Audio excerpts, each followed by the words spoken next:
নমস্কাৰ এমডি টক্সৰ অন্য এটা ভিডিঅ'লৈ আপোনালোকক স্বাগতম জনাইছোঁ লগতে ৰঙালী বিহুৰ শুভকামনা জনাইছোঁ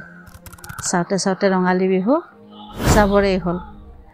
আজি ভিডিঅ'টো বনাব খুজিছোঁ সন্তানৰ অন্নপ্ৰসনৰ কথা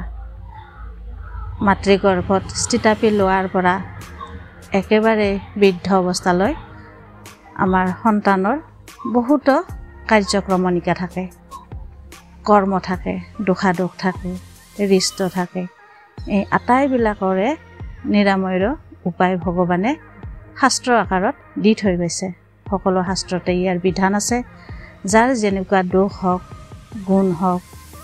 ইয়াৰ মাৰ্জনাও আছে ঠিক তেনেকৈ আজি ক'ব খুজিছোঁ সন্তানৰ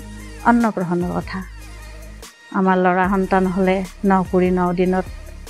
অন্নপ্ৰসন পাতে আৰু ছোৱালী হ'লে বেজুৰীয়া মাহত পাতে বাৰু যিয়ে নহওক সন্তানৰ অন্নপ্ৰসননো কেনেকৈ পতা হয় অন্নপ্ৰসন পাতিবলৈ শুভ দিনত আয়োজন কৰা হয় শুভ দিনত শুভ মুহূৰ্তত শুভ মাহত শুভ লগ্নত সন্তানৰ অন্নপ্ৰসন কৰা হয় অন্ন মানে হৈছে ভাত আৰু এয়া অন্নপ্ৰসন সন্তানৰ মাতৃদুগ্ধৰ পিছত অৰ্থাৎ সন্তানে জন্মৰ পৰা 6 মাহলৈ মাতৃদুগ্ধ পান কৰি থাকে তেনেকুৱা শিশুক পানীয় ফটাও খুৱাব নিদিয়ে আজিকালি বিজ্ঞানৰ যুগতো ডক্টৰে কয় পানীও খুৱাব নালাগে আগৰ দিনতো মানুহে খোৱা নাছিল ঠিক তেনেকৈ যেতিয়া মাতৃদুগ্ধ 6 মাহলৈ পান কৰে তাৰ পিছত শিশুটো লাহে লাহে ডাঙৰ হ'ব ধৰে তেওঁক গোটা আহাৰৰ প্ৰয়োজন হয় আৰু গোটা আহাৰ প্ৰথম দিবলৈ হ'লে অন্নপ্ৰসন পাতে অন্নপ্ৰসন হৈছে শস্যৰ আহাৰ আমি মাতৃদুগ্ধ খোৱাৰ পিছত শস্যৰ লগত খাদ্যৰ লগত আমাৰ শস্য হৈছে প্ৰধান খাদ্য আৰু এই খাদ্যৰ লগত পৰিচয় কৰাই দিয়া হৈছে অন্নপ্ৰসন অৰ্থাৎ মুখত ভাত দিয়া নানা ধৰণৰ শস্যৰে তৈয়াৰী সামগ্ৰী যোগান ধৰা অৰ্থাৎ সিদিনাখন 8 বিধ আঞ্জাৰে সুস্বাদু আঞ্জাৰে ল'ৰা সন্তানেই হওক বা ছোৱালী সন্তানেই হওক অন্নপ্ৰসন পতা হয় আৰু ধুমধামেৰে জাকজমকতাৰে গৃহস্থই অন্নপ্ৰসন পাতে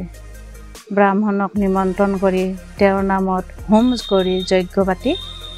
সুন্দৰকৈ হোম যজ্ঞ বুলি এইকাৰণে কৈছোঁ যিহেতুকে সেই সন্তানৰ নামত হোম পুৰিব হোমত গোটেই বিশ্ব ব্ৰহ্মাণ্ডৰ দেৱতাক আৰাধনা কৰি তেওঁৰ নামত হোম হ'ব সেয়াই যজ্ঞ বুলি কৈছোঁ এয়া হোম যজ্ঞ পাতি সন্তানৰ মংগল কামনা কৰি ভাতমুখত দিয়া হয় বা অন্নপ্ৰসন পতা হয় ইয়াৰে লগত এটা কথা জড়িত হৈ আছে অন্নপ্ৰসন পাতিলে মাছ মাংস নানা ধৰণৰ ব্যঞ্জন তৈয়াৰ কৰি ইষ্ট কুটুম্ব গাঁৱৰ মানুহক নিমন্ত্ৰণ কৰা হয় কিন্তু এটা কথা মন কৰিব যিদিনাখন সন্তানৰ অন্নপ্ৰসন পতা হয় সেইদিনাখন যাতে নিজৰ ঘৰত কোনো ধৰণৰ জীৱ হত্যা কৰা নহয় জীৱ হত্যা কৰিলে আনন্দ ঠিকেই লাগিব কিন্তু আমি ভাল কৰিলে বেয়া কৰিলোঁ এইটো কিন্তু অলপ বিচাৰ্যৰ বিষয় আপুনি খুৱাওক 10খন 15খন যিমান আপোনাৰ ইচ্ছা সিমান মনৰ জোখাৰে আপুনি ব্যঞ্জন তৈয়াৰ কৰি ইষ্ট কুটুম্বক খুৱাওক তাত কোনো বাধা বিঘিনি নাই বা বেয়াও নালাগে কিন্তু যদি ঘৰৰ চোতালত জীৱ হত্যা কৰি সন্তানৰ মংগলৰ কাৰণে অন্নপ্ৰসন পাতি তাত জীৱ হত্যা কৰি মানুহক ভোজ ভাত খুৱাই সেইটোতো ভাল কথা নহয় সেয়েহে কৈছোঁ আপোনালোকে যিমান পাৰে সিমান নিৰামিষ হ'লেও কথা নাই কিন্তু সন্তানৰ অন্নপ্ৰসনৰ দিনাখন জীৱ হত্যা নকৰিব আৰু মুখ্যতঃ মন কৰিব সন্তানৰ যিদিনাখন অন্নপ্ৰসন পতা হয় সেইদিনাখন পায়স ভোগ কৰিব পায়স হৈছে ঈশ্বৰৰ ভোগ পায়স হৈছে দেৱ দেৱতাৰ ভোগ তেওঁলোকে পায়স খাদ্য হিচাপে গ্ৰহণ কৰে আৰু মৰতৰ লোকেও পায়স অমৃত হিচাপে খাই বা গ্ৰহণ কৰে সেইদিনাখন অন্নপ্ৰসনৰ দিনাখন আপোনালোকে 5 বিধ বগা বস্তুৰে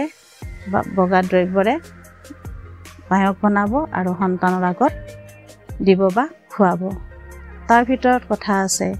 সন্তানক যেদিনাখন আপোনালোকে অন্নপ্ৰসন কৰিব সন্তানক ভাত খুৱাব সেইদিনাখন যাতে মোমায়েকে ভাত খুৱায় এটা কথা আছে নহয়, মামা ভাগিনৰ জোৰা সাংঘাতিক জোৰা। আৰু যি সন্তানক মোমায়েকে ভাত মুখত দিয়ে বা অন্নপ্ৰসন্নৰ প্ৰথম ভাত মুখত দিয়ে, সেই সন্তানৰ সদায় মংগল হয়,